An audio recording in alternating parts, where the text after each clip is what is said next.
and I told you so. I'm a kid in the candy store, with the leather on the denim. I ain't the cure, I'm the venom. If you wanna find me, find the taillight. Something's coming in, you're gonna wanna take a red eye. It's time to go. It's time to go. Get ready. Get ready. Get ready.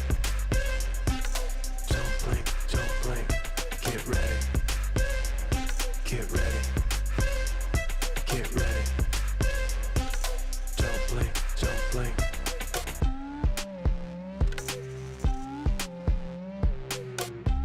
I don't wait for nobody. I'm a summer name on the dotty. City lights call my name, drawn to the flame, and I'm feeling kinda naughty. I hit the ground running, step out the door and I'm stunning. Better hold tight cause you know what's going down. I'm setting the pace cause this is my town. So get ready. Get ready. Get ready. Don't blink, don't blink. Get ready. Get ready. Get ready. Don't blink, don't blink.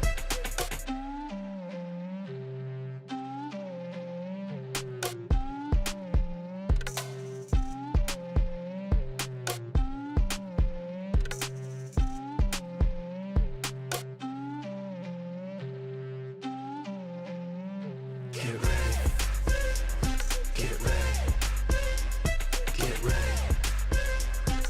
Don't blink, don't blink. Get ready. Get ready. Get ready. Don't blink, don't blink.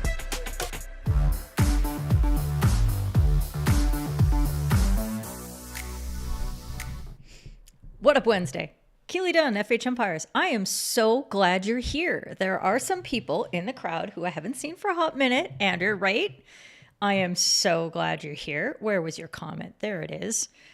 It must be a change of seasons, and now you don't have a Wednesday afternoon. What time is it for you? 2:00. So yeah, that's not an easy one to swing. Stains here as well. Alan Dow, Marcos Rossetti. I think you're new. I'm just going to give it to you. I'm going to give it to you because I like pressing my sound effects and I need to be better at it. Today is the day that I commit to my sound effects. I hope you guys like it. Jeanette's here as well. And Kate. Wait, no, Kaka Grace. Sorry, my bad. You get the horn too. There you are. Mark Cummings is here and Aline Godders. Wow, you guys. Wow. Jenny, glad you're here. Oh, thank you. Yes, these are I figure they go with this particular blue top fairly well, but this is my alter ego. I have a set of glasses for each business that I have. Yeah, that's the life I'm living. Okay, that's the life I'm living. It's terrible. Oh, and I wanted to bring out this comment because I absolutely loved it. The fact that the South Central officiating meetings are shifted so that everybody can come to What Up Wednesday. God, you guys. They're my favorite. I can't lie. I absolutely cannot lie. And Freddie's here. Good to see you. Freddie is a member of our Discord. If you don't know anything about our Discord, you do now. It is right here. Please come and join us. Just think of it as a community that, you might have a tiny learning curve at the beginning and it might look a little weird, but trust me, you will absolutely love it once you feel a little bit more comfortable and you have some practice. So don't be shy. Come on and join us in the Discord because that's where all the good stuff happens, especially all the Schitt's Creek gifts. And yes, I said shits because it's SCHITTS Creek. That's such a Canadian thing. Such a Canadian joke. Oh my gosh. Wait. Oriam, oh my goodness. From Uganda? Are you kidding me? Holy God. Oh, wow. I am so excited. What a day, you guys. What a day. We have people joining in from Uganda. Whew, okay, I'm going to try not to be emotional about this. Oh, Stuart's playing hooky as well. Good to have you as well. And Evison, great to see you again from Kenya. It's good. And Jules is here. Oh, okay. What are we talking about today? Well, friends, we are talking about the following. We've got a penalty stroke called for a foot on the line, a penalty corner goal from the first shot that was a hit. There is no way to abbreviate that and be concise and still have meaning. And then a foot by a sliding attacker. So I'm looking forward to this one. There is no rant of the week. What's happening? Okay, somebody's scenes are. Don't be alarmed, people. Don't be alarmed. There is no ranting yet. There you go. Let's see. Did anybody see the bulk patrol pitch invasion? Stop the China Pro League. I have not been able to watch this match yet. The fact that the matches went at 9:30 and 11:30 GMT, and don't ask me what GMT is, people. You guys, GMT was invented by the British, so the British should know what it is very, very well. So it's 2 hours behind Eastern time. So they were 11th or Central European time. Sorry. So they were at 11:30 and 1:30, which great for the kids because they brought the schools in as they like to do at Valencia Stadium. Super fun. But do you know what time in the morning that is for me? It's at no o'clock. It's at, seriously, are you kidding? O'clock. Doesn't happen. We're not doing it. Henrik's there. You guys know how to trigger me every time. Like, no question about it. You're like, how are we going to make Keely get ranty today? Oh, my goodness. Okay, so topics are coming up. I'm going to put some thank yous and some alerts through the middle. Don't let me forget this time, okay? I don't want to miss my thank yous. And for some reason, oh, there we go. That was the 20 seconds. Okay, the comments are working. Good to know. All right, let's get to it, friends. Let's do this. A penalty stroke on the line. This one was from this weekend's semifinals in the Hoofdklasse. Geeft aan. Het wordt inderdaad Matla met de sleep. De redding is er. En er komt de strafbal. It's a strafbal. Ja, ze geloven hun ogen I love it when I niet. can pick up words. Maar de bal It's a gaat strafbal. op de stip. We kruipen hier in het beeldscherm en een voetje is geconstateerd. Daardoor scheidsrechter Bokkelmans. Jip Dieke kan wel door de grond zakken. I'm trying to remember that umpire's name. She was at the Junior World Cup. Somebody can look it up for me. Okay. So this one was put out on the interwebs. It was clipped by several sites and there was many consternations. So I'm looking forward to your initial thoughts first. I don't think this one is going to take us too long, but I've been wrong before. So, don't trust me. I'm just the one pushing the pretty buttons on the stream deck over here. Who knows? But please do let me know. Yeah, I didn't mean that. So I'm just going to hang out and wait. Oh, I should start the background tunes because they keep me calm. It's just a little quiet touch. Let me know if they're too loud, but hopefully they'll be okay. But I'm here for you, but I'm also here for me. And I know that I need a little bit of... I need a little more chill in my life, basically, is what I'm trying to tell you. Oh yes, that's the freeze frame. I froze the frame right at that moment. So we can go back to this and we can look at this every time. Nope, that is the failure of the loop. We have a lack of loop. Here, loop. Okay, that'll work now. So let me know. What are your feelings? Thoughts are good too. I like rational thoughts. Similar thing, says Aline, happened in the Belgium competition as well, so it's not new for you. So, okay. So what's the answer? This is what I want to know. Okay. Did it stop the scoring of a probable goal? That is the test. Excellent, Scott. Well done. That is absolutely what we're looking for. For Simon, no way the goalkeeper was going to get there. Happy with the penalty stroke, although a different angle would help. Yeah, we have a pretty crap angle from there. Hi, Matt. Skin. That is a very unusual name. I'm curious as to how that works. Maybe you can explain that to me. Either it's a nickname, or it's a typo, or it's a language I don't understand. Ah, yes, thank you very much, Sophie Bockelman. Good work, Freddie. Yep, I'm just getting to know some of the younger umpires, so there you go. Okay, Stuart. Okay, I'm not picking on you because you are in very good company of the number of people who made comments to this sort of effect as well. The umpire is in a good position from this angle. It looks like the goalkeeper is behind the defender. Tell me why that's relevant. Tell me why is that the firm rule? Is that the interpretation? It's an old nickname that's stuck. Okay, Matt, I like it. And sorry, you're new, so a warm DJ air horn welcome to you, sir. I'm glad you're here. I know it's early in the morning for you. It's like 7 o'clock, I think.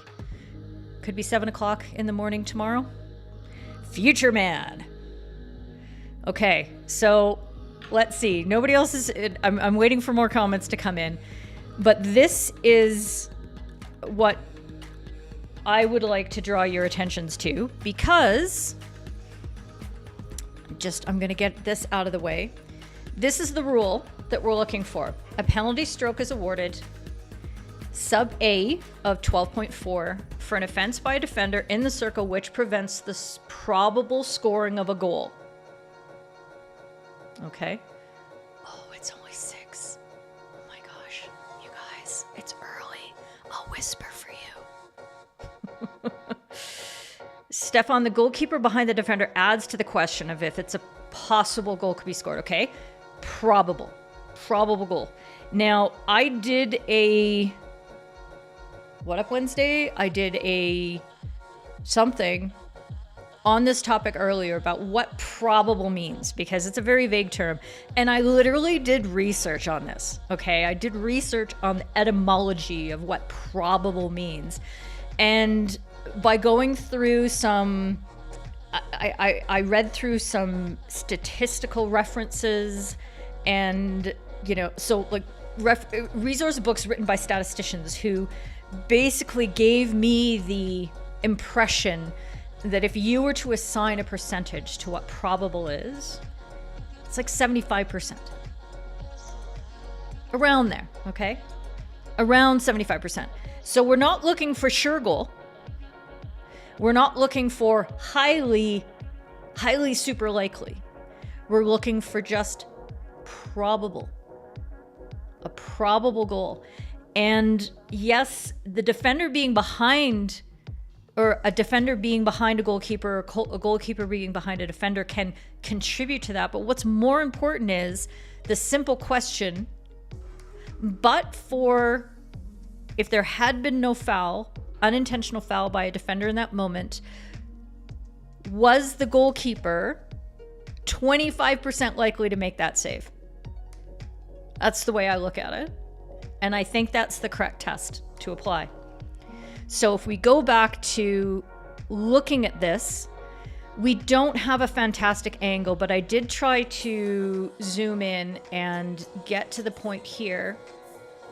Okay, this is the ball careening off. Now, if you look at this attacker's approach and look carefully at the trajectory of the ball,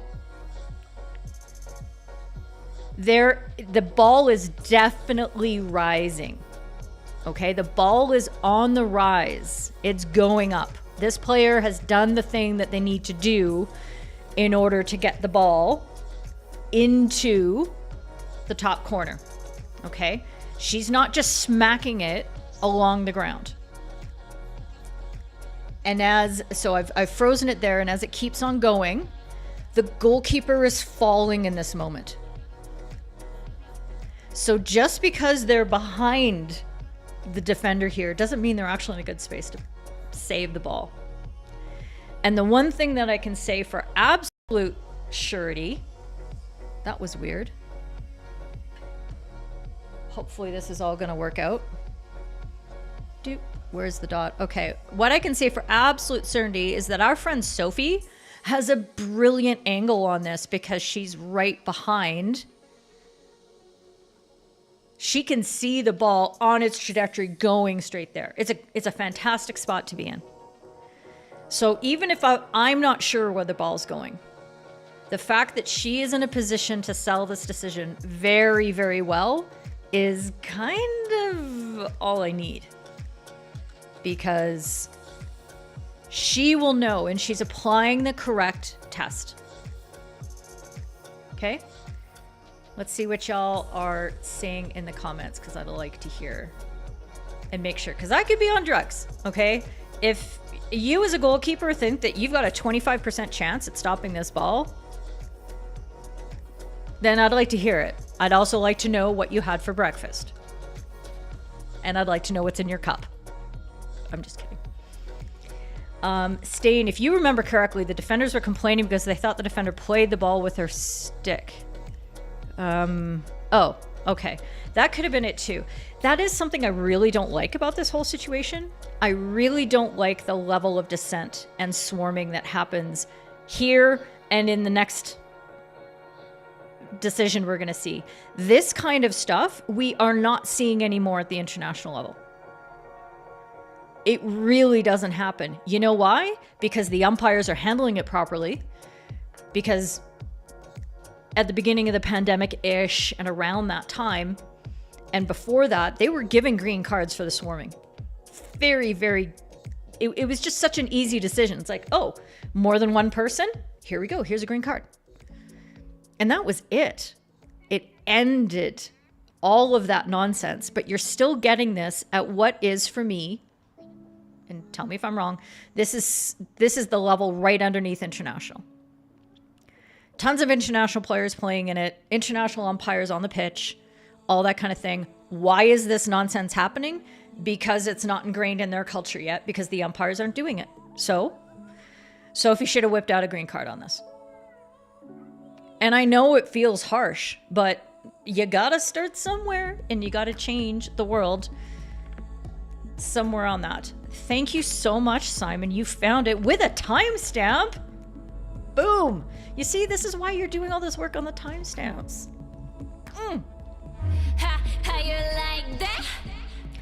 And yes, I think this is Chris. Don't forget that 74.87% of all statistics are totally made up. This is a totally made up thing, but I'm trying to assign something that gives us more of a tangible way to assess the situation. So even if it's remotely possible that the goalkeeper could have stopped it, that's not enough. Remote is not enough. Because remote to me is like, okay, they had a 5% chance. That's remote. Maybe 10, but 25%? Like, nah. Luke, the goalkeeper's not going to get that. And it prevents the probable goal. Yep. The goalkeeper is behind the defender, it looks like. Yeah, Aline, the argument is that they're trying to... that many people are using is that because the goalkeeper isn't behind, that means that they can make the save. But that's not enough. That's not enough of a criterion for most people. And I saw that repeatedly on the Instagrams and was disappointed. So disappointing. Simon, from the angles in the resolution, you saw, yes, the goalkeeper's behind, but are they committed to the floor with the ball in the upward trajectory? Yes. Therefore, it's probable that it would have gone in. I'm just going to put that word into Simon's comment because it's the right one. Technically, probable literally just means more than 50%, but less than 100%. Yeah, annoying mathematician. Thank you. I appreciate knowing this because, you know, we're trying to impart meaning to words that are grounded in, you know, cultural knowledge and assumptions and jurisprudence, like precedent, and ways that we apply those words in other situations. So it's important for us to look at things like, what would a mathematician say? I mean, 50% seems real. It seems low to me to be probable because of the, you know, you weigh that against what a penalty stroke is in our game, which is a very good chance at goal. And that's what we're doing, right? Again, we're always going back to balancing the scales of justice. And does the opportunity of scoring on the team penalty that's awarded, does that equal what was taken away by the foul? Okay, that should always give you a good measure. And I think that we get a lot closer to that magical number, that made up statistical, that made up percentage. That 75% sounds better to me. I know the penalty strokes are usually higher than that, but it depends. I'd like to see some hard numbers. Everybody assumes they're around 90%, but I don't know. I don't know if it is. I don't know if they are. But there you go. Oh, yes. Hi, Simon. You're watching with your 9-year-old Millie, who's freaking out that, one, I'm in a different time zone and I'm not American. Millie, okay, if we're going to start off our friendship like this, let's get this straight. Definitely Canadian and way cuter than Americans, okay?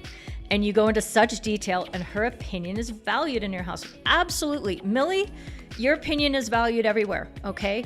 And the fact that you're here and you're watching and you're learning is so freaking exciting to me. I cannot believe this. So Millie, DJ air horn for you. And I'm glad you're here. Thank you. You are going to make an amazing umpire. Okay. Elaine, there's a good explanation. Kaka, for you, is a probable goal scoring opportunity. Hence, I think there's just a little typo there. I think you meant penalty stroke. Maybe? I don't want to put words in your mouth. Tell me if I'm wrong. Even if it hits the goalkeeper based on her positioning from the angle of the shot, I'll still likely go in the net. That's another thing, right? Unless you manage to get it with a proper stick angle. I mean, as we were seeing, sorry, I was blocking my stream deck with my T. You know, if the goalkeeper is on the rise and she's getting up and she's, you know, she's in the motion of getting into the space where the ball is likely going to go, but for the foot or the body contact by the goalkeeper, then I would say differently. But when we watch the replay, you don't look at the ball, look at what the goalkeeper's doing. She is falling down. She is going that way. Okay? And she's not going to be in a position to get that rising ball. Likely. Is there a 25% chance? Yeah. Is there a 50% chance she's going to get it? No. Not for me.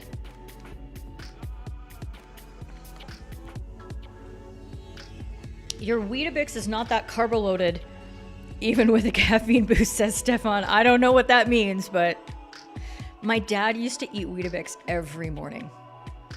And I was like, what is this shredded paper? Are you kidding me? If you doused it in sugar, it tasted good enough, but yeah. But now I'm old, I like dull things, so things are different now. You'd say probable is more likely than not. Yeah. But yeah, we went through that. So I'd like to get your feedback on whether you think that's an appropriate way of looking at it, about the scales of justice and about giving back what was taken away. And that, 49% is chance of making a save is maybe too low of a barrier. I'm going to say this wrong. Too low of a threshold to meet. You got to meet a bit of a higher threshold in order to go with that. Jenny, you saw that too. Maybe stick to foot. Umpire saw foot. I mean, we have a crap angle, crap resolution. I just don't think that. I guess if you watch the ball as it flies off the defender, some umpires really put a lot of stock into the pace at which the ball was traveling away from somebody in order to see whether it hit them or it hit their body or hit their stick. I kind of struggle with that a little bit, but I understand. Absolutely. Everson, you need to learn how to control the crowding. Okay, you've had matches where you've noticed players doing that to you, probably because you're a junior umpire. That's a really good point, and I'm glad we have the chance to talk about this. It's something that, you know, I've addressed, and I'm really happy to keep talking about over and over again, because it's something that is a skill that you need in your repertoire, and it takes usually a little bit of experience going the wrong way and allowing too much of it. Part of it is because we get ourselves into the mind space when people are coming to us and they're arguing with us. The first thing we think is, you're wrong, let me explain that to you. If you're anything like me, you are ready for this discussion. You are ready for this debate, and that is the thing that you think of engaging in. But you have to completely shift your priorities. Your first job is to control what is taking up your attention in that moment. And what you don't want are players monopolizing your attention in such a way that you are distracted from remembering correctly what happened, thinking through your options of going to your colleague, communicating over the radio, but most importantly, managing anything else that might be happening in that moment. Because that's what we get distracted from. It happened last week. I think we were talking about it last week in the context of the incident. Let's call it the incident.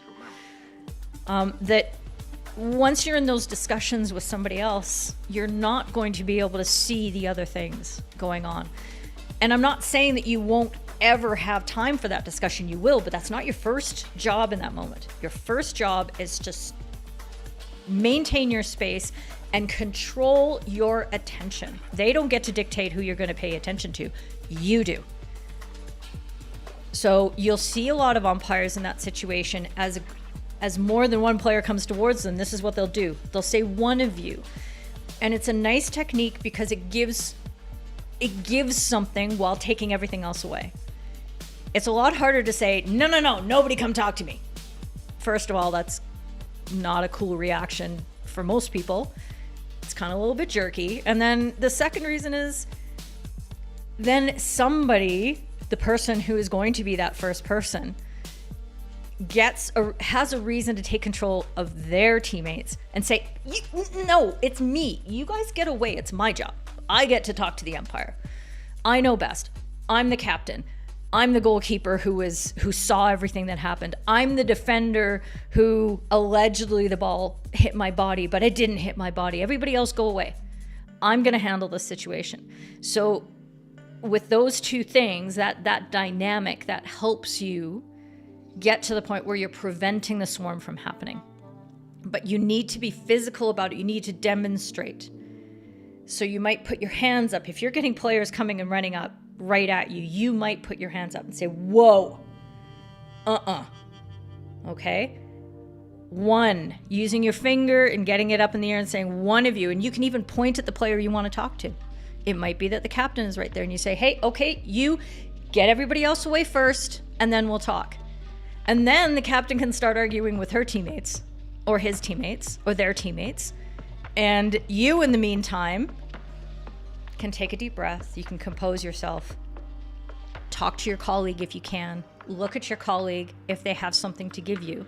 And if they're standing there with their hands behind their back or giving you whatever the secret signal is, if you don't have radios, that they've got something to talk to you about, or even if you just say, you know what? Here's a good way for me to cool down everything that's happening. My colleague is available. I'm just going to go talk to them anyway and just work through the situation.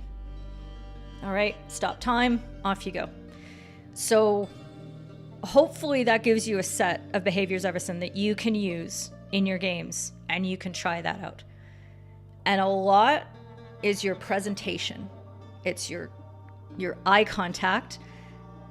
your presence, your shoulders back, your head up, speaking less. Okay, so you're not giving them anything to respond to, but instructing them what needs to happen before the discussion can occur. Okay, so you have all those things. You can see I'm kind of putting some expressions on my face so you can get that feeling that it's really powerful.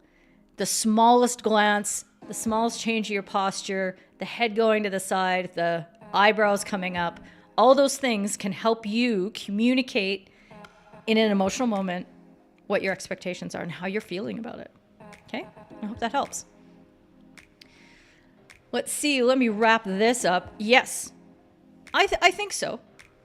I think they did, but more importantly, what we're trying to do, Stuart, is I'm always trying to show you an example of principles in action, whether they've been applied correctly or not, or if we're in a situation where the incorrect principles were applied. That's what we want to highlight, because what we're talking about is how are we going to do this better in the future.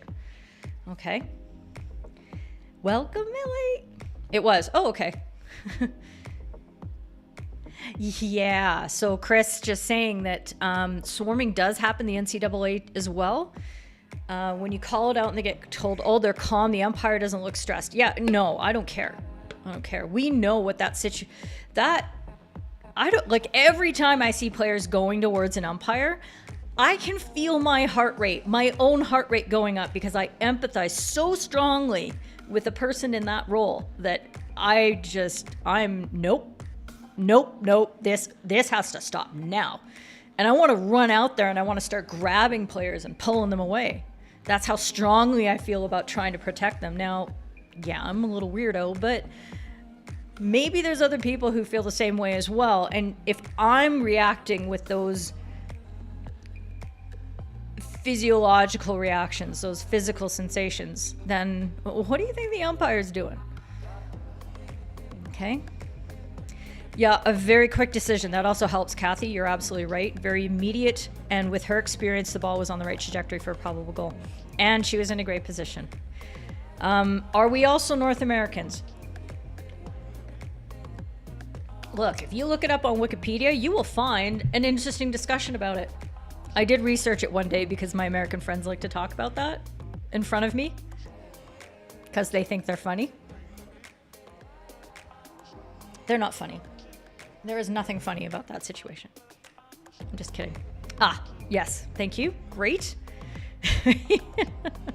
Tried. Yeah, right? And just go ahead and call them North Americans and see how that works out for you. How do you like them apples? It's not funny. Good stuff, Godders. It's a penalty stroke for you on the available evidence. The ball's going high and keeper on the ground. Oh, I'm a little far behind here. Luke, if you said probably, you're going to do something you're normally talking about 65 to 80%. That's an understandable range. And anything more than that, you'd say almost definitely. Okay. This is good. Learning the language. Yeah. No rants, says Nick. No rants. Oh, thank you very much, Nick. Yeah, don't forget. Hit that button. Wait, I think I can play it in this scene. Okay. Yes, the penalty stroke stats would be interesting. Conversion rate, as we would call it. And an under 15 game, both penalty strokes were saved. Under 18, they went in. Yeah, it tends to be the higher the skill level of the players, they're stronger, they're more accurate, they're more experienced with controlling their emotions, which is a big part of the game, obviously. Yep, for Jeanette, this penalty fits the transgression. Probable is a great word here, and it's a penalty stroke based on what you can see. Absolutely. I know. It's an awkward word, probable. Right, Jeanette? I get that. Bappy, you don't really get the point of the percentage. You're not a computer. Keep it simple. Who do you think the ball was going into the goal without the offense? Then go for a stroke. You can say that, and I understand what you're saying, but the next thing, the next question you would ask yourself is, well, how sure am I? And you're probable sure. That's why we do that. And I think a lot of people, we're statistically oriented people in the West, and there's, you know, we learn it in our classes, and it's kind of built into us. So I'm trying to give a frame of reference that helps to build that surety of what the simple word of probable means. That's all. We can keep things simple, but then would I have a stream every week?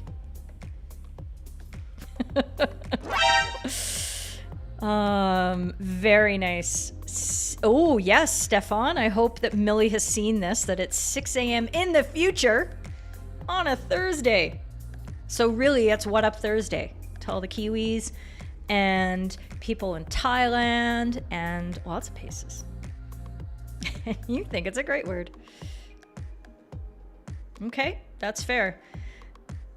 Well, beyond a reasonable doubt, that's, whoa. And see, maybe that's my legal training getting into it, why I want to sort of quantify that, because that gets into very dangerous territory.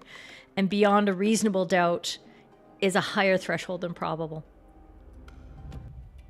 because of the magnitude of the penalty. So we have I'm like, should I go down this road about legal terms? Beyond a reasonable doubt is used in criminal court because the sanctions that are attached with being found guilty beyond a reasonable doubt are so much higher than the penalties that incur if you're found liable in civil discussions. So in civil court, in civil matters of dispute. So you have probabilities in civil matters, and you have beyond a reasonable doubt in criminal court. So you other way around, but close. Yeah, there you go. Fantastic. And there you go. That's a fantastic thing to say is, hey, gang, I get you want to talk to me, but can we deal with the injured person first? What's more important, friends? Block it. Give me a moment, okay? And all these things are more important. I'm glad I helped Evison. That's good. Yeah, too high of a standard if you need to hear your peers. There you go. And that's the power, right? That's the power of our faces and our expressions and our smiles and our frowns and our angry eyes and all those things. So these are all really big, powerful tools. I'm actually going to do a video. I've decided I have to get back to my recorded videos. And one video idea that I have is to do a compilation and an explanation of the best communicators, best communicating umpires. The umpires who are the best communicators in the world. Okay, I have to work on the title, obviously. Like, let's workshop this in the Discord. But I want to do a video about that and show you different examples of different ways that umpires who communicate very effectively ply their trade and how they do those things. So it's a good skill. Yeah, the swarming has to stop in those domestic levels for sure. Oops, sorry. That one doesn't go away automatically. Last season, you saw an MO trying to protect players for swarming, prevent players from swarming an umpire during a contentious game. You were aghast. You need a united front. I mean, we can't blame the players if we don't use the tools at our disposal. Okay? We have the tools. The briefing is clear. We have these plastic colors in our pocket that everybody understands that there are penalties associated with it, so let's use them. Okay? Just like when a game has gotten out of control because umpires have thought, oh, I don't want to give the cards just yet. I don't want to dictate the game. I don't want to get in the way. I don't want to paint myself into a corner management-wise, for those of you who were in the huddle on Monday. If that's your thinking and you don't use the tools available to you, it's on you. Okay? It's on you. So let's not make it on us. We have the chance. We don't have to be like sport ball. They didn't use the tools available to them, and now they're effed. They don't have a chance of getting out of it. Off topic. Why are both teams in dark? Nah. I don't know. Okay, stop it! We're not talking about this. Not cutie cutie. Sure. I would never say cutie cutie anyway. I've just said it twice and I feel icky and I'm going to have to go have a shower after this. But, oh, yeah. And I think you mean wary. Copy editing during this. Sorry, let me get through these last... Tell you what, this is the right time. 2-minute warning. Okay, I'm going to go through the last of these, but you're all just talking about whether people are living upside down or not, Luke. How do you think that's going to go over? And people are arguing about English people living in Scotland and are Scots English and oh no, you guys. There you go. And then there's the Irish. I'm so glad you came, Matt. Thank you so much. In math, 10% is the percentage leading the possibility of happenings. The rules want us to think if this is 50% or 75%. The probable scoring leads us to ask ourselves, is this going to happen? I think I get your point, but in 200 characters, it's probably hard for you to get across exactly what you mean, but there you go. Yeah, don't. I don't want to be a part of this. If that's what y'all are gonna, you're gonna do. I feel very distant from the camera all of a sudden. Here. Hi. That's better. Matt Jones, have we met? You get it anyway. Hi, Anik. Good to see you. And there was a sport ball reference. Absolutely. Exactly.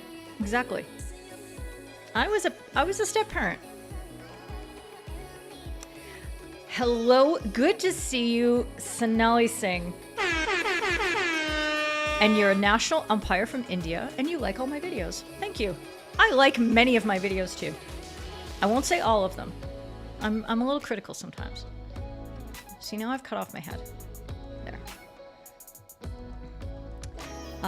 Everson, you'd love to communicate better, but you've also worked with umpires who barely get to their half. Okay. And this is why, Everson, I want you to improve as fast as you can. That's time.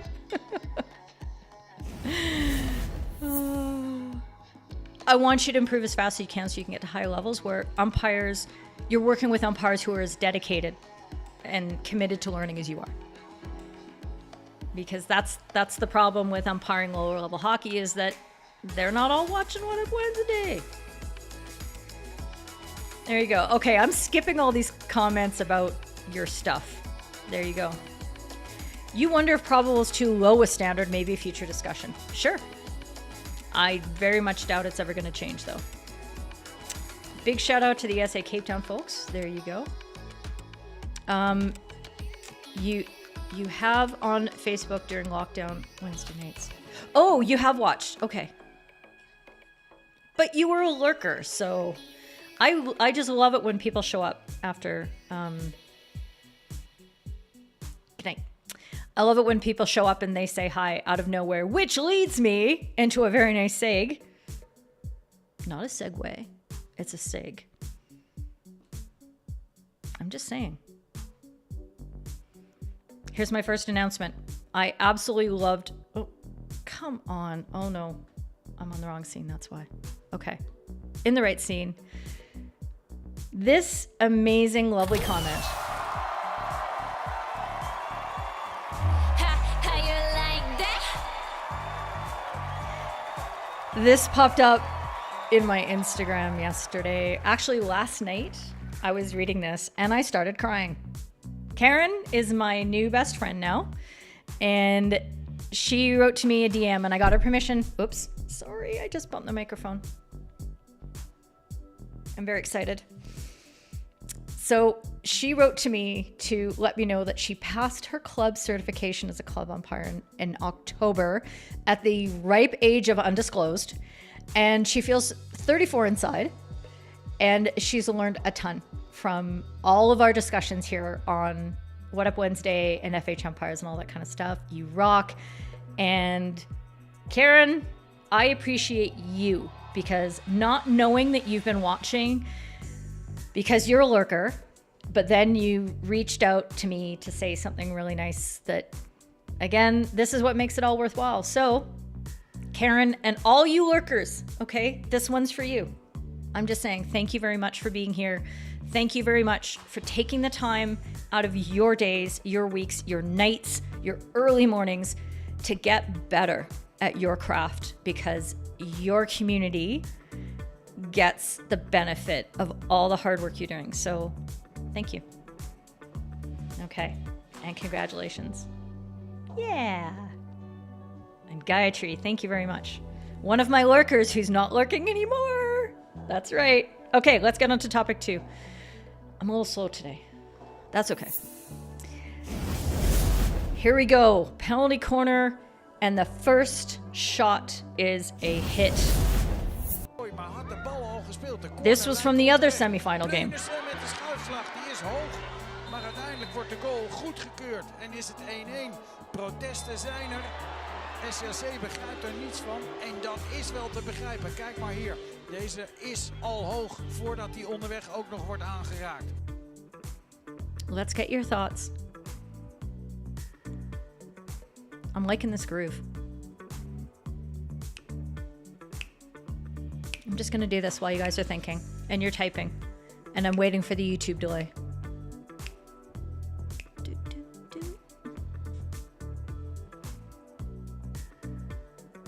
Hi to all the lurkers.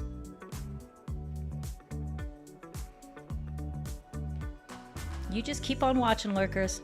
I ain't mad. I ain't mad at y'all. And just every so often, you could send me a note. Like Karen did, make me cry. True story. Okay.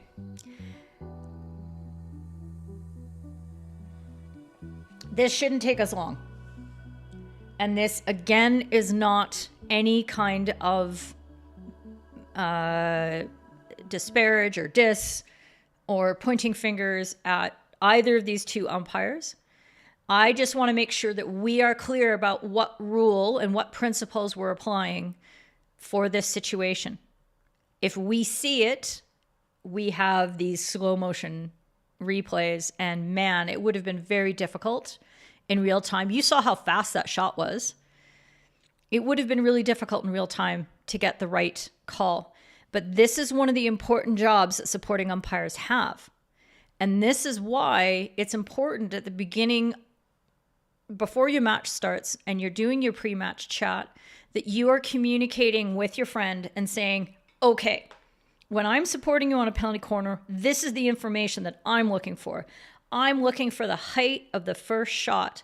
If it's a drag flick, I'm going to let you know if it hits the runner above or below or on the knee. And then I'm going to tell you if that ball's going wide or not. Because those are the two things that you really can't see. And you can't. As the controlling umpire, that ball is going past your field of vision at a very high rate of speed. It is really difficult to see that for sure. So when you announce that in your pre-match chat with your colleague, you are triggering your own brain, you're prepping it, you're moving it into your RAM, that those are the computations that you are going to be executing over the next 60 minutes of play. Okay, so that's very important to focus on. Okay, and if they made the wrong decision in this case, that is not the important thing. Okay, for Simon Webb, this is a hit. The technical definition of a hit means that this was a hit, absolutely. Okay, and we can definitely go and have a look at what the definition is in the rules in just a sec.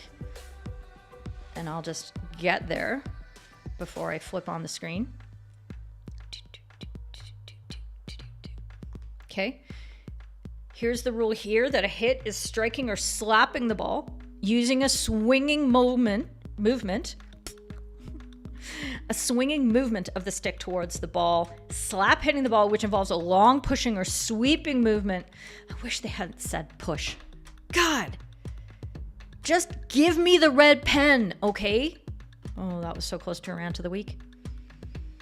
A long pushing or sweeping movement with a stick before making contact with the ball is regarded as a hit, okay? It's a hit. We're cool on that one. Okay? And that might have been it. That might have been what they thought they saw, which is very easy to suspect. There was a deflection off the post defender before it goes into the goal, and she rises the ball. She puts an addition. She raises the ball further. Is what I'm trying to say. On the video, Marco says it doesn't look like the initial shot would have been at the permitted height, which is 460 millimeters or below. 460? 430? You'll correct me in 30 seconds or less. But you can see why the on-field decision was a goal. We can see why, as we're watching this, with how fast that went, how it was difficult to make the correct decision. I agree. That's hard. It looks like it's too high, says Kathy, as it crosses the line, but it is on an upwards trajectory, so perhaps the umpire felt to cross the line under the height of the backboard due to his angle of view. I don't think the controlling umpire had much, because the whistle was very slow. We can't see what he does, what the controlling umpire does in that moment. It does look like it's rising, and actually as it gets to the defender, it might be dipping again. And at the end of the day, if you're gonna rule out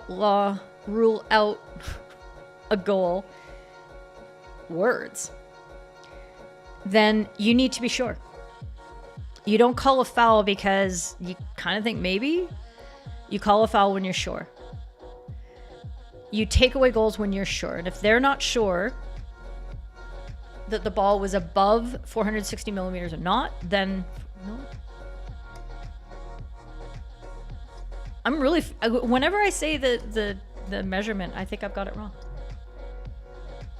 Okay, but I got it right. Thank you, Stain. I can always count on you to bail me out.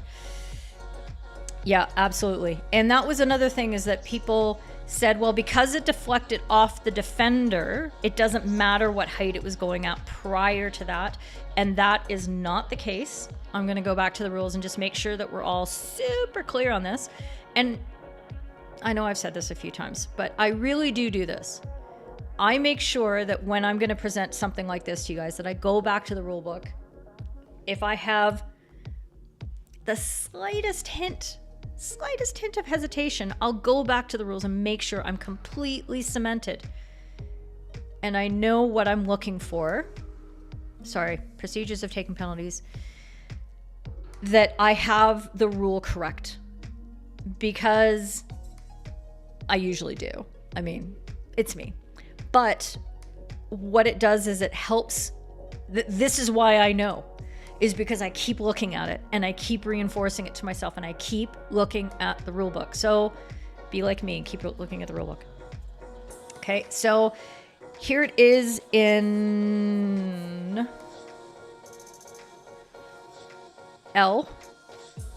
Okay, if the first shot at goal is a hit. I don't know why that keeps changing. Oops. That's not what I wanted to do.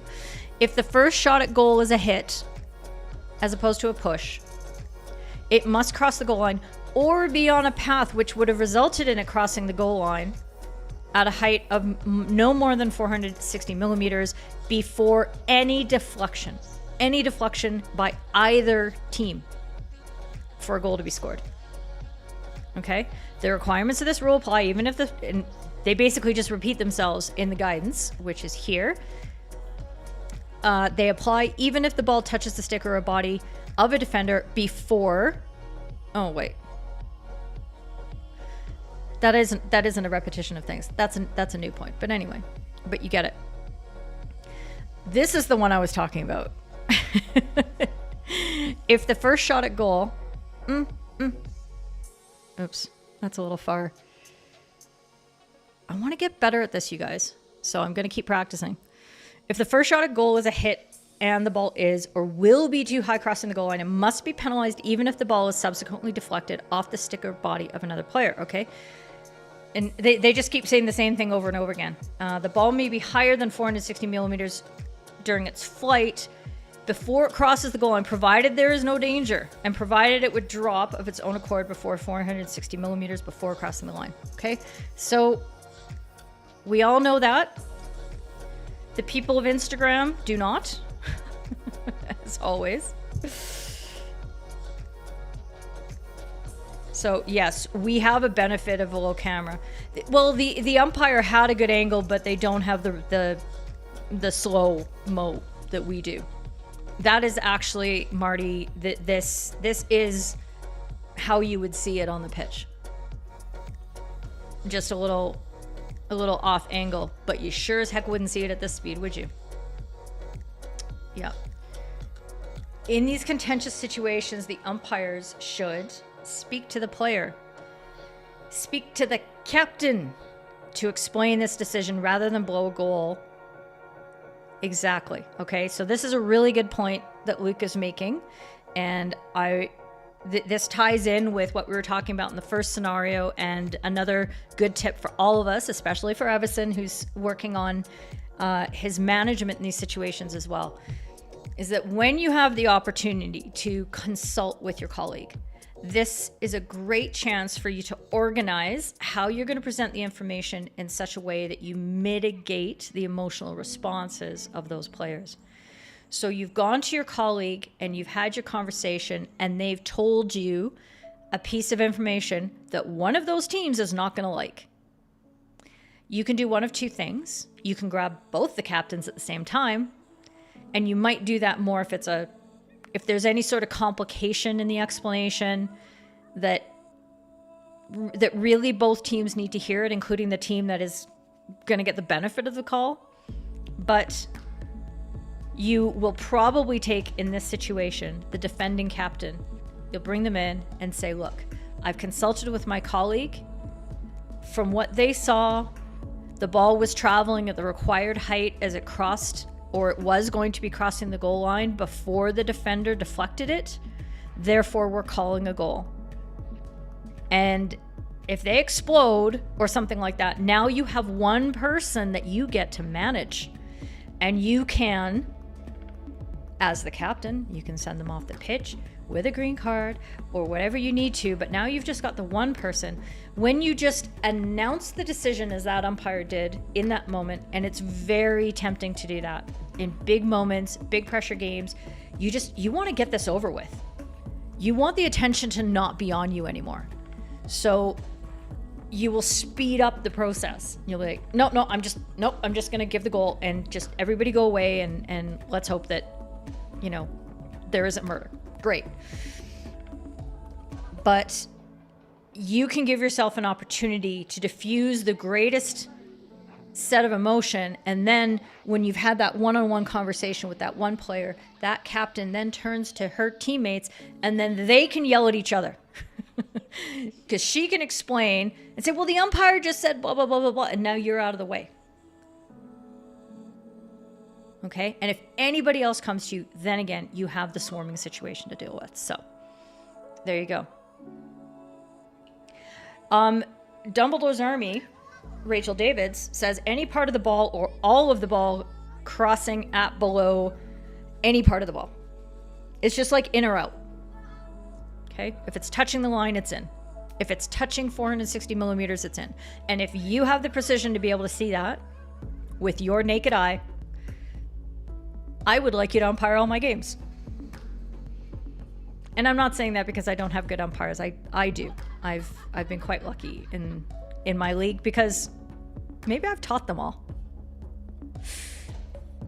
As here the ball's going over a prone keeper at pace without earlier deflection, it will be without an earlier deflection, it will be high, says Godders. The keeper lying down is sideways and the pads will be more than 460 millimeters. Yeah, that's a helpful guide to use, is the prone keeper and the height and that sort of thing. And you can go out to the pitch at some point when you have a goalkeeper that's bored and you can say, hey, can you do me a favor? Can you like log as you would on a penalty corner? Like pretend you're logging. Maybe you're not a logging goalkeeper, but would you just do it for me, please? Get them to log and look at what it looks like. Go stand at the top of the circle and look at them and look at the height so that you can get a picture in your mind that you can then match up to the situation when it occurs on the pitch. And you are the supporting umpire and you're trying to make that decision. Look at it from the top of the circle. Look at it from the 23. Look at it from the center line. Look at it from all these places to see how the angle changes, if it does, and what you need to be able to see. What clues can you glean from that situation? Okay, that's a really good point. Without a significant dip in the shot, of course. Yes, absolutely. Jenny, the goalkeeper logs. The height of the leg guards is usually 15 inches. Girl. You're mixing your metric and imperial. And I'm not smart enough to be able to change all that. Two sets of goalkeeper leg guards are more than 460 millimeters. They're closer to 700 millimeters. Well, there's actually in the rules, there should be a goalkeeper equipment. Sorry, don't. That's pitch specification. This will help us. Or it'll just be an interesting. That's the stick. Where does it say the width of the goalkeeper kickers or leg guards?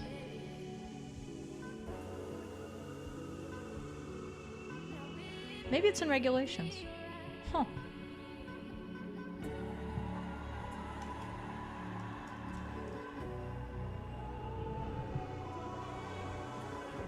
Not there. Not in 4.4. Not in 10.2. Oh, here it is. They have a maximum width. Yeah, so 700 is not correct. Generally. Like if you're going to be super strict on the math, it's 600 millimeters.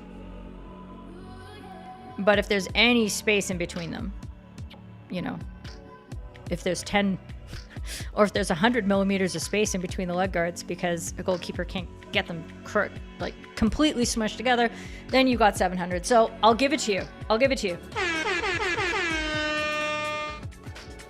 Okay. So I will 2-minute warning this. I don't know what's happening there. I do know what's happening there, but I'm not going to talk about it. Why draw attention to my own mistakes? You wish the more coaches would read the last part of that guidance, says Marco. I wish coaches would read more of the rule book generally. It'd be amazing. It'd be amazing to see what they have. Yeah, and then they end up complaining and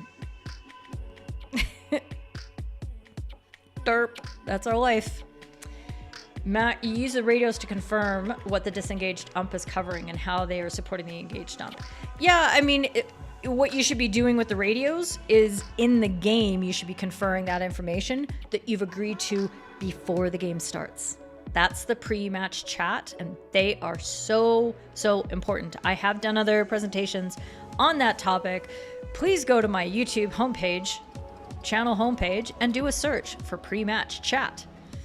You could put in chat, you could put in pre-match, and you will find me talking about it. Being there with the lack of communication, it was definitely a learning moment. Yep, you know. Yeah, right? It's the thing that you want to do, Everson, is just get it over with. But with 10 more seconds of time, you then save yourself 3 minutes of players yelling at you. That is an appealing trade-off in my view. Yeah, well, there you go. And now you know. Good stuff. Disallowed a PC because the goal on the initial shot was too high, but then deflected even higher by a defender. Coach after game told us both that you're not allowed to predict where the ball might go.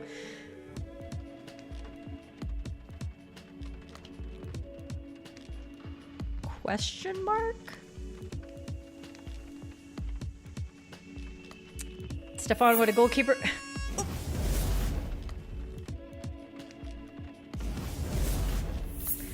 Okay, I'll do this really fast. When they see the hit, that's why they log. Yeah. Yeah, that is exactly it. Which is why we're not going to change the PC rules to outrule drag flicks over 460 millimeters, because then the game will be dumb. Then the game will be dumb.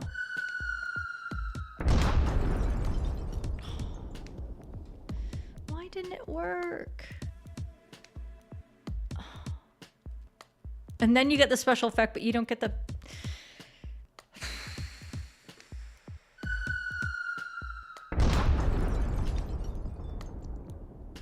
That was my rant of the week. Okay. Well, you can. And then all the drag flicks will go high. Or flicks. Or scoops. Or whatever. They don't have to be drag flicks. There you go. At the last one, thank you, Sonali. Thank you very much. You knew where it was. I didn't. I had to do a search. There you go. For your benefit. Oh, sorry. Yeah, I get it now. Great idea. I wonder who thought of that. That is the maximum width. Absolutely. And thank you, Scott, for finding that. Scott's lobbying to become a moderator. Careful. There it is. Thank you very much for the link. I know, right? Not mad. Scott, you might already be a moderator. I think you are, actually. There you go. Dead bomb. Every 20 or 30 years, because that is about I should rant about it not working, but then I'd be ranting at myself. Wouldn't be the first time. I know, because I'm right. I have feelings about this, people. Did you not notice? Okay, last topic.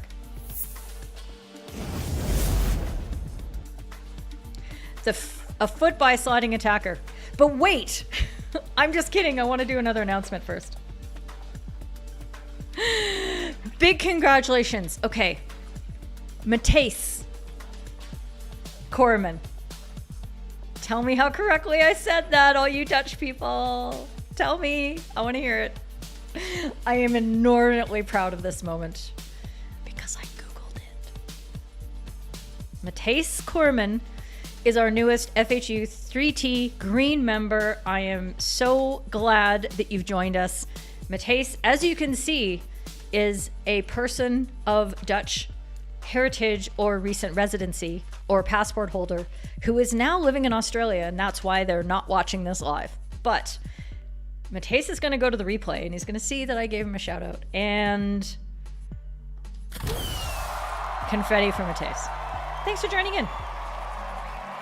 I'm just going to stop that because it's going to take too long. But if you're wondering what the heck I'm talking about, FHU3T.com, Matthijs signed up for this one, the $7. And with this new thing that I'm doing as of, well, 2022, access to the clip library. So it's a good deal. This is reminding me to set up straight. And then yellow, well, yellow's pretty dope. I'm just going to say Gayatri knows. She's our newest yellow member. Mentorship group, we have a ton of fun and that sort of thing. If you want to know more about it, just hop into the Discord server and ask me questions. Ask anybody questions about it. And I had a really nice conversation with a person last night, and hopefully gave them all the information they need to make a sound decision. And if they don't sign up, I'm okay with that. People have different needs at different parts of their life. And sometimes something is going to work out for them and sometimes it's not. I'm cool with that, but I love being able to talk about it so that people understand what we're offering and how you can benefit. Because you will. Okay. Let's go back. The foot by the sliding attacker. Now, let's just watch and listen. Could be 5-2. And while Charlet just making his point, decision to make for umpire Ben Gunsken. Self-referral. Yeah, I'm looking for stick or foot. I don't know how Lorene heard that. So this happened in the first of the 2 Spain-France games. Unusual one in so many ways. The lack of goalkeeper being the first thing. Victor Charlie's back there trying to scramble it. Mark Rena's in there trying to touch it in. If anybody knows who this commentator is, send me a DM on Discord. Of Rene, I believe. Because somebody in my media group asked me, There. and I don't know. Or asked. And I It's haven't heard hard this to voice tell. before. Who would be an umpire? A thankless job. No. Ben, it did hit the foot, so it's no goal, and you keep your referral. Sorry, there we go. Lion Delphorn says it did hit the foot. Oh my goodness, friends. That was so good. That was literally the funniest thing I've ever seen. And I know umpires have said it accidentally before, but Lorene, she meant to say that, and it was gold. Gold! Okay. Oh, thank you, Stefan. And not a rose, a rosé. I'm not into flowers, but I'm sure into wine. Go green. You got, oh, elbow cough. It comes up on my comments and you can see it. Elbow cough, but that's dab. Oh, did she do it to Kun as well? Yeah, that totally makes sense. But that's a really nice, I don't care what anybody says. That is such a nice moment between those 2 umpires. It's a good moment for the broadcast. It takes away nothing from the professionalism, the drama of the moment because, well, okay, I don't want to spoiler alert because I want to hear your opinions on this. Scott, did it have an impact on the game? Even if it did touch his foot, I would still apply 12.1. You don't think the defending team was disadvantaged, so no offense. I am so glad that you said this. Seriously? Are you telling me I didn't loop this one either?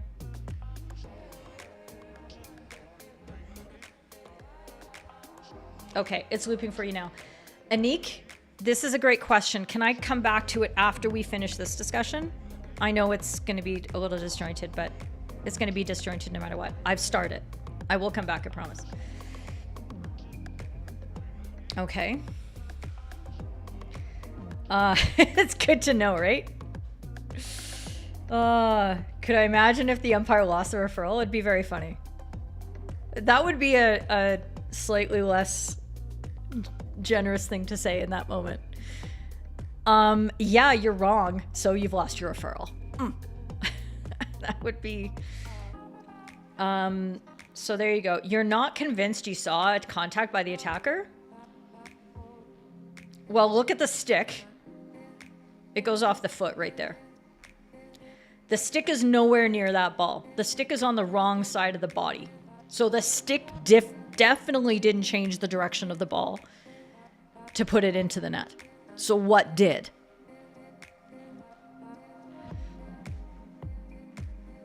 But you do agree with Scott, it would be a hard sell to not call it.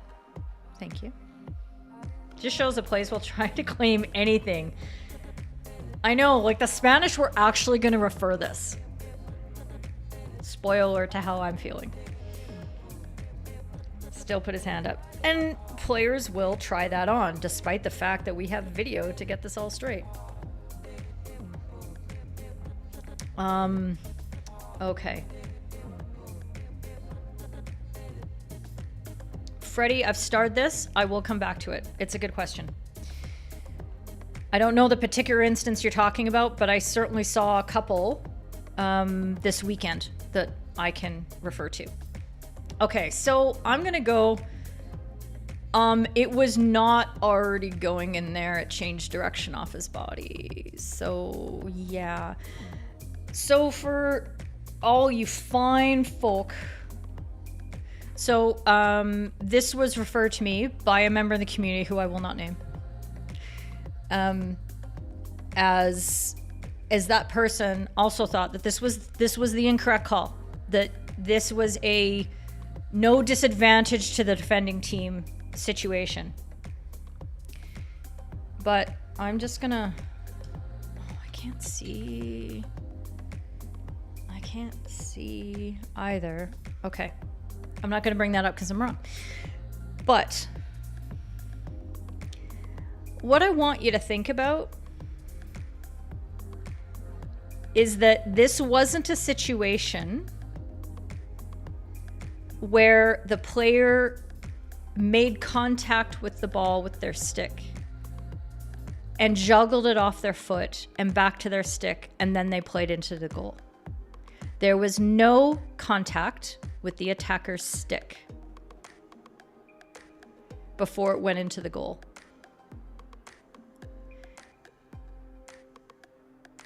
Okay. And now I need to check one other thing because of the words that I'm saying.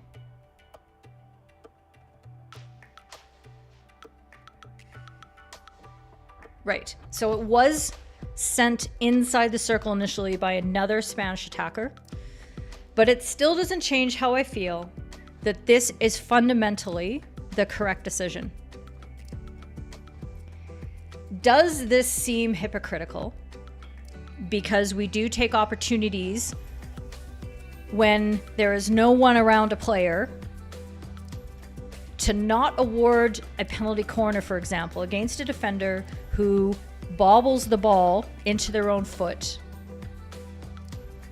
while they were playing it or out in the middle of space. Do we not award a penalty because there's no disadvantage to the opponents in that moment? Absolutely. Is scoring a goal different? Yes.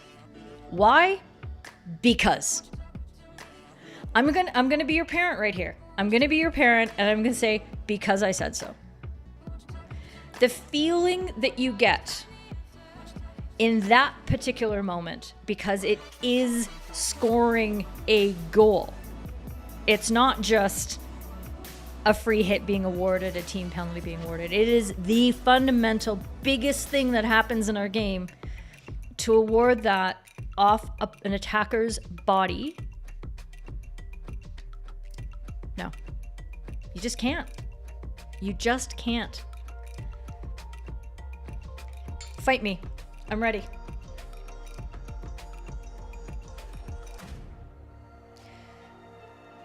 There is no way. There's no way. First of all, Ben is absolutely going to call that every time. There's no way that Loreen is going to overturn that decision on the basis of no disadvantage to the opponent, because there's definitely a benefit gained by that player by playing it with their body, because they weren't in a position to play it with their stick because of how they were sliding in.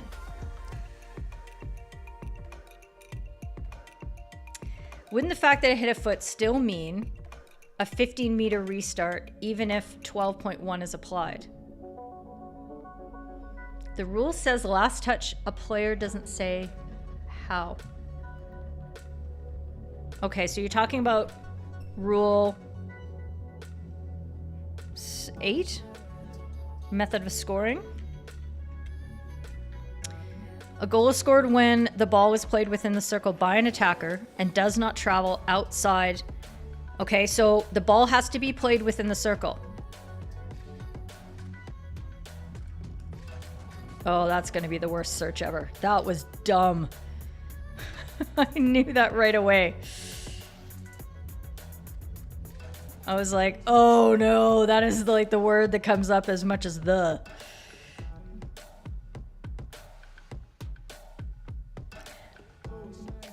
We have this. The definition of playing the ball includes using the stick. So no, playing the ball with a part of your body would not work anyway.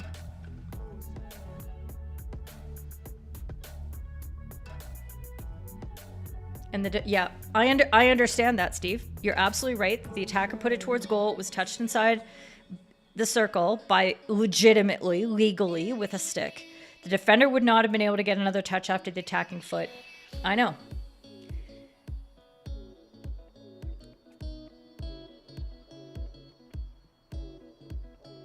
Okay. And this is a good point, Simon, that because we have video referral available now for the ball contacting the body for plays that lead to penalty corners, strokes, or goals, means that we're taking a much more literal view of those fouls. Luckily, it's the same both ways. Attackers and defenders benefit from this in equal measure. But even more than that, even if this isn't a video referral situation, even if this is you calling this in your league match at home, do not try to sell this decision as no advantage gained. Therefore, I'm not going to call it.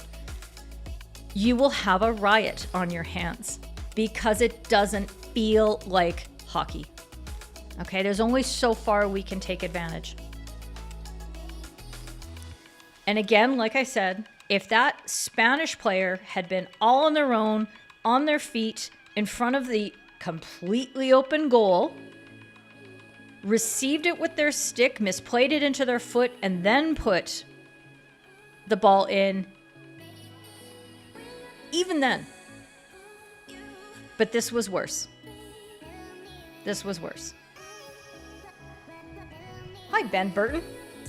My friend from Scotland. Would it be no attempt to play the ball with the stick, so in theory it's a deliberate foul? You could, actually. I'm not mad at that. That's fun. But you'd say no, it's a disadvantage. And it's good to argue with yourself, okay? I watched this, and I know what my heart said immediately. And then I tried to argue it with my head. And this is why I talk to you guys. This is why we have these conversations, because I need you to press me and to make sure that my thinking is clear and appropriate. I need you to make sure that your thinking is clear, that you're applying the right principles.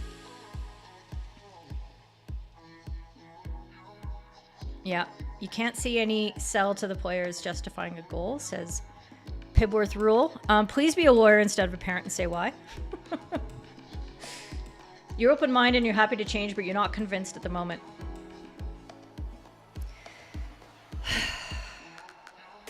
How can I say this?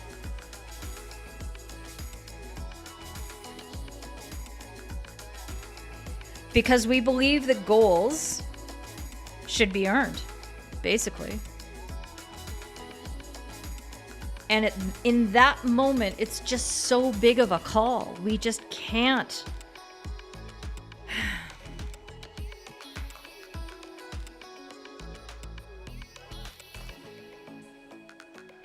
I honestly don't know how else to say it. I'm like scratching my head and messing up my hair because I'm trying to think of a better way to express this other than hell no. I'm terrible. It's a great clip to look at. It's a great clip to think about. And I want you to keep thinking about it. But if you are convinced that no advantage gains means that you would call this a goal, I want you to press yourself and think of the arguments the other way. Think about what the reaction would be on the pitch. You'd be like, yep, absolutely. Spanish player bodied it into the goal. Or my friends on the white team that I've been umpiring for the last 35 years, it went off a white player's body and into the goal. Was the angle such that it would have gone into the goal anyway, but for the body contact? I'm not convinced, actually. You guys are. I think some of you are more convinced than I am. But, nah.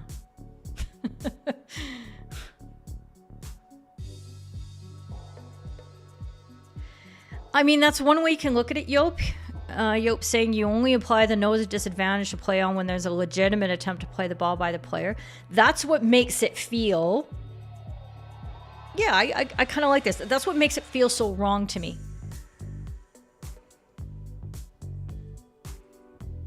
Is that the sheer no way was he going to be able to use his stick on this because it's on the wrong side of his body and he's mistimed it. And Charlet touches the ball into him. He changes the trajectory of the ball, slows it down, moves it back a little bit, and helps create that body contact.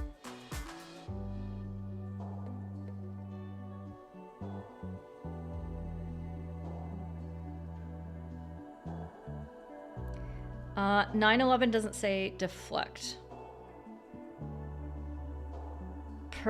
Pursuth. What is the Dumbledore's army saying here? 9/11. Field players must not stop, kick, propel, pick up, throw, or carry the ball with any part of their body. Yeah. But they must not stop it. So, does a stop mean a dead stop? No.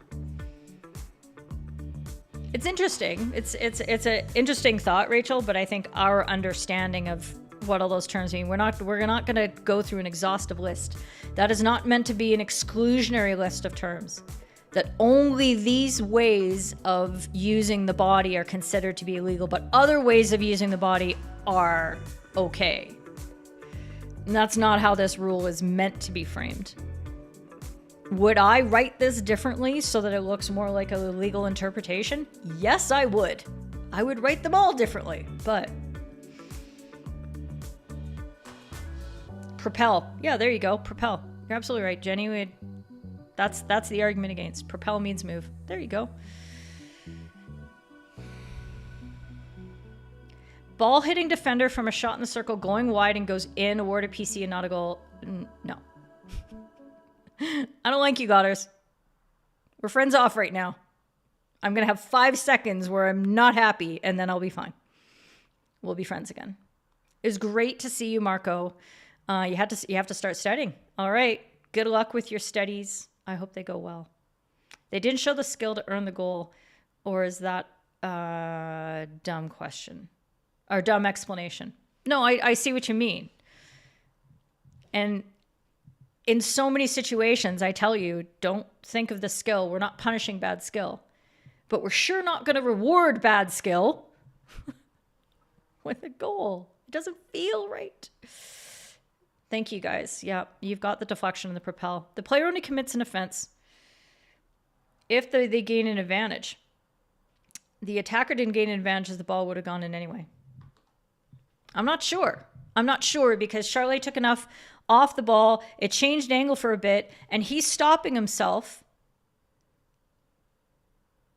So, like, so many other things could have happened in that moment. What would I... Okay, we are not playing this game, Scott, because Godders knows that he didn't give anywhere enough information. Okay?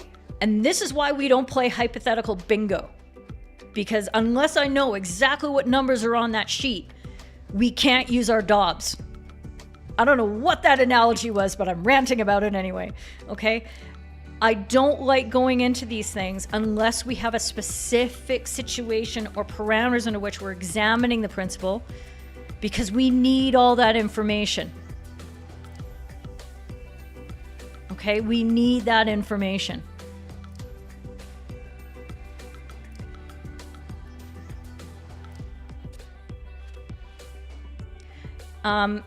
Pappy is bringing out the wording of 12.1. That they have been disadvantaged. The player commits an offense and scores a goal as a disadvantage by a player committing offense. Yeah, no. No, unfortunately not, because even I'm not going to twist that meaning in order to suit my purposes here, which is to convince you all that that was the correct decision. Because the award is not a disadvantage. Otherwise, every time we say, well, you didn't give me the free hit, therefore I'm disadvantaged.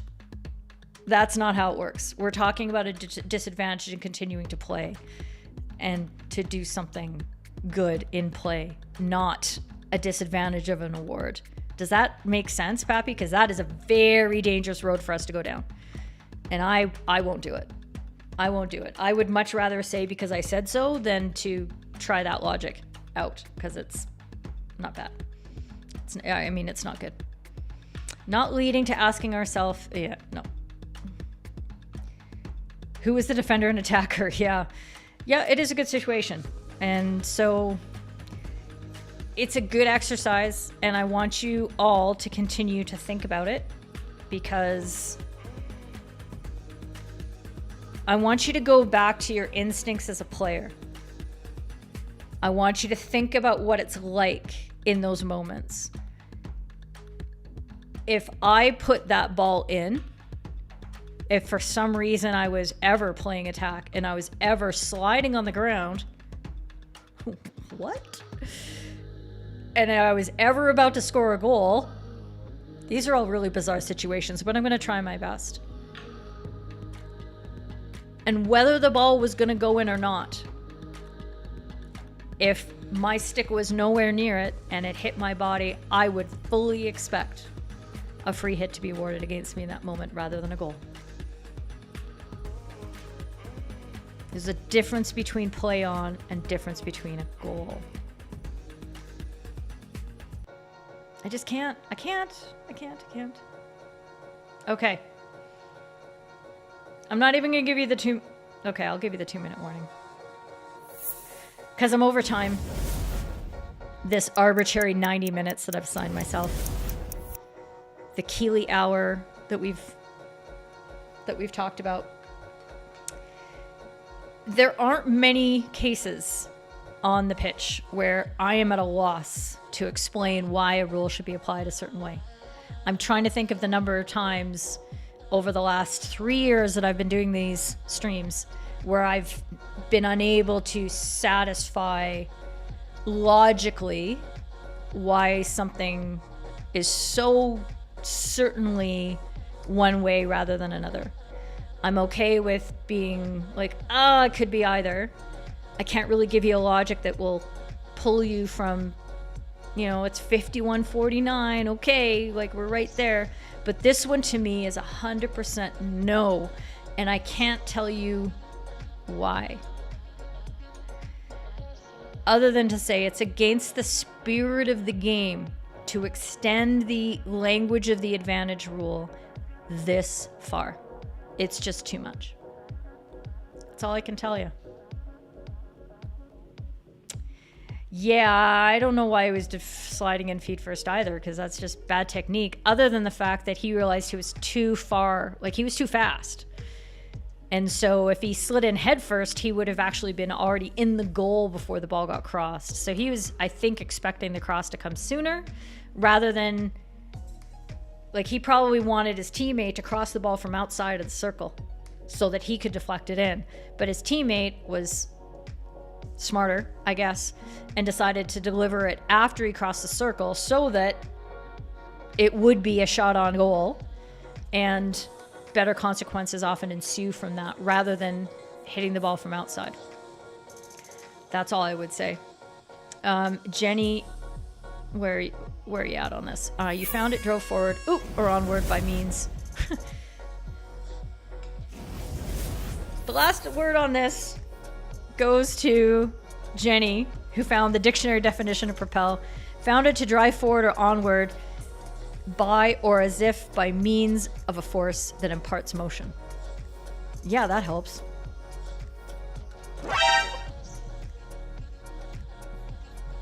Yeah.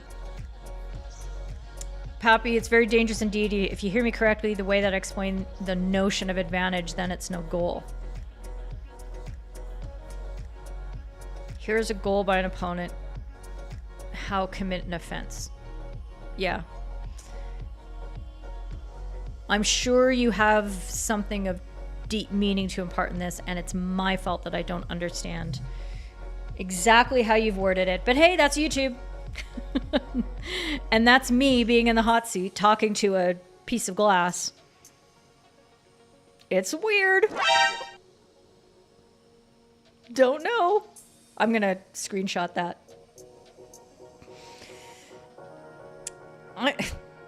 Of course I'm 100% right for you. It's a hard sell, but it doesn't feel right as hockey is played for scoring the goal. Yeah, That's all I can say. Thank you so much for joining in. I had an awesome time today, as always, and I hope that you all learned from the discussions. Principles, principles, principles. Doesn't matter what happened in the past. It's how we learn and how we go forward. Please, as always, hit up in the Discord server and we can continue these discussions. And if you want to know more about the third team, then FHU3T.com is there for you. And there's some verbiage. I'd love to welcome you into the team. I'm a little bit, you know, I don't want to say inordinately proud. Maybe I'm inordinately proud. But I get really attached to everybody who joins in the mentoring group because I do get to know you all so well. And it's kind of my favorite time is when I get to spend time with you. So there you go. Just one glass. Yeah, well, after last week, I heard. You're very welcome, Scott. Thank you very much for that. And yeah, that was a disadvantage resulted by a player committed offense. Okay, I get it. Stir fry time. Yeah, it's lunchtime for me. Kakete on a 4. Kakete on a 4. Is that close? Thanks for coming by, Stefan and Jenny and Godders. Thank you very much. We'll see you next week.